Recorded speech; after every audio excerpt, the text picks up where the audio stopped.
U.S. lawmaker visited Nigeria and found out that Christian genocide is real. Just take a look at the report. U.S. Representative Riley Moore, who is in Nigeria on a fact-finding mission, has shared harrowing accounts from Christian internally displaced persons in Benue State following his visit to IDP camps in the north-central state. Congressman Moore, in a post on X, documented testimonies of extreme violence that has displaced over 600,000 Christians in Benue State alone. He stated that he met dozens of Christians who were driven from their homes and that they told harrowing stories that would remain with him for the rest of his life. And I'll read Riley Moore's post on X in part. He wrote, "One woman was forced to watch as they killed her husband and 5 children. She and her unborn child barely escaped. Another woman's family was murdered in front of her and her baby was ripped from her womb. One man's family was hacked to death in front of his eyes and his arm was permanently mangled. There are more than 600,000 Christians in IDP camps in Benue State alone. These Christians should be able to live in their ancestral homeland without fear of genocidal Fulani." Well, Riley Moore's visit to Benue IDP camps brings renewed international attention to the humanitarian crisis in the state, the characterization of the violence as genocidal, and the emphasis on religious targeting may very well increase pressure on the U.S. government to make a stronger stance on Nigeria's security challenges, particularly regarding religious freedom concerns. And of course, the U.S. House of Appropriation responded to Riley Moore's post on X, and they wrote, "America will not look away as innocent lives are stolen." Directed by the President of the United States, appropriators led an on-the-ground mission to inform a report on Christian persecution in Nigeria and guide policy recommendation. Religious freedom and atrocity response are central to our NSRP bill. And I'll take a reaction from a Nigerian user on X. He wrote, "I have to say, I'm genuinely surprised at the amount of effort the U.S. is putting into these congressional hearings. A big delegation in Nigeria going around the country and talking to actual people. Nigerian leaders don't even care that much about this stuff. Very weird and interesting."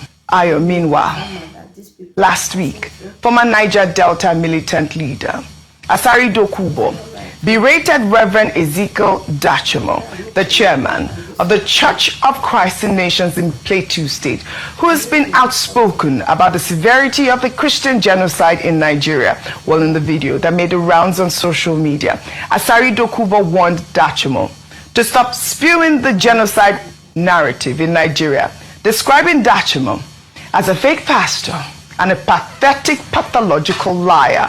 Let's take a look. Dachimo, if I place curse on you, you will not last 24 hours.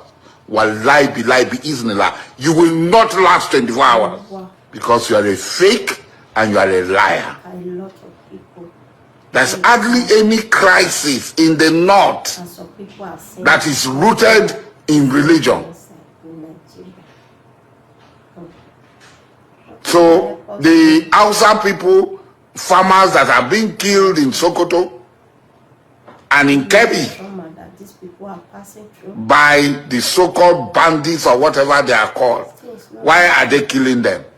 All right, Asari Dokubo has spoken again. The last time he spoke, he said he was going to challenge the U.S. President Donald Trump if he were to bring boots on ground in Nigeria. Now he's here saying that there's no Christian genocide in Nigeria. I'll take this reaction before I come to you, Ayo. Meanwhile, terrorists holding the wife and daughter of murdered Anglican priest Venerable Edwin Achi has released disturbing photographs showing a machine gun pointed at the captives. The images were shared on the late priest's hijacked Facebook account. Venerable Achi was kidnapped alongside his wife, Sarah, and their daughter from their Kaduna residence on October 28th. Despite the family raising ransom funds, the priest was killed after nearly a month in captivity. The abductors have now hijacked his Facebook account to post new photos of his wife and daughter with weapons pointing at them.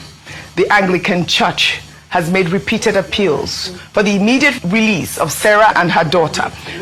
This case highlights escalating boldness of criminal gangs who now use social media to taunt families, even hijacking victims' accounts to share distressing images while continuing to hold them captive. My dear brothers and sisters, we heard what they said. Upon all this thing that is happening, look at the people in IDP camp. And still, some people are still coming out to come and say that there's nothing like Christian genocide. My God.